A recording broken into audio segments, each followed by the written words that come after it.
Massari, look, too long, man. Too long for music, too long for fans, too long period. Quote unquote, where the hell have you been hiding out?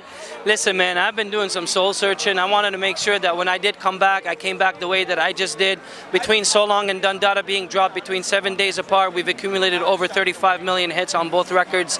It is doing extremely well in the span of 5 weeks. We're actually making the whole world now turn around and think and guess and really calculate who is Massari and what is he up to. And I couldn't have done it without Toronto. I couldn't have done it without the inspiration of my people back home in Beirut, Lebanon. And now I live in LA, and that music has now come to life. I'm putting together such a beautiful album. I have an incredible team. I am so blessed and lucky to have had a fan base that has stuck with me since day one. And to see the success that we've had now in such a short period of time makes you understand why we waited this long. Okay, but you knew you took a chance because the music landscape is always changing.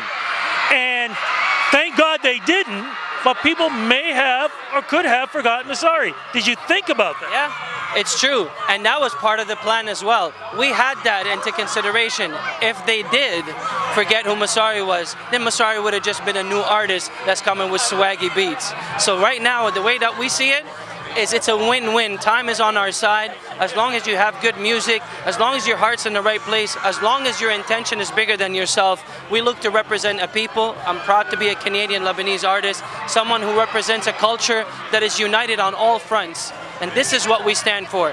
When you have that in your heart, you cannot lose, because even when you lose, you win. And I leave the rest in God's hands. What were you doing personally, though? Your life, your family life, what was going on there too? I was going through a lot of hardship.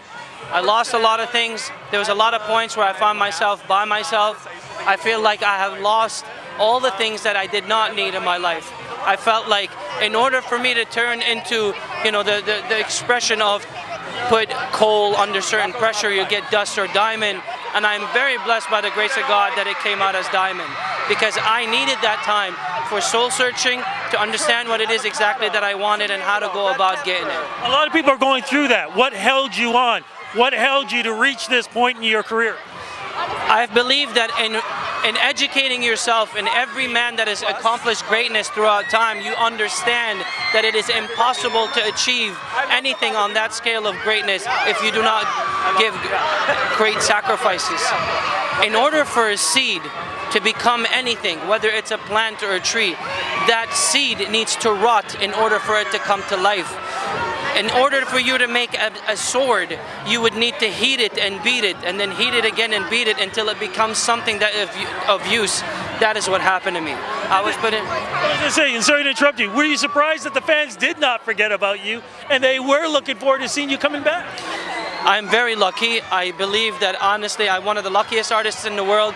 I also believe that when you have stuck to your brand and your quality of music throughout time, I believe that the fans themselves appreciate that, and they'll always find their way back home to you. Okay, so new music, tour happening. What's going to happen right now?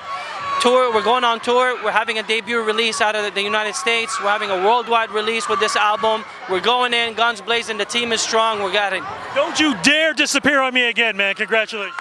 Thank you, my brother. Always a pleasure.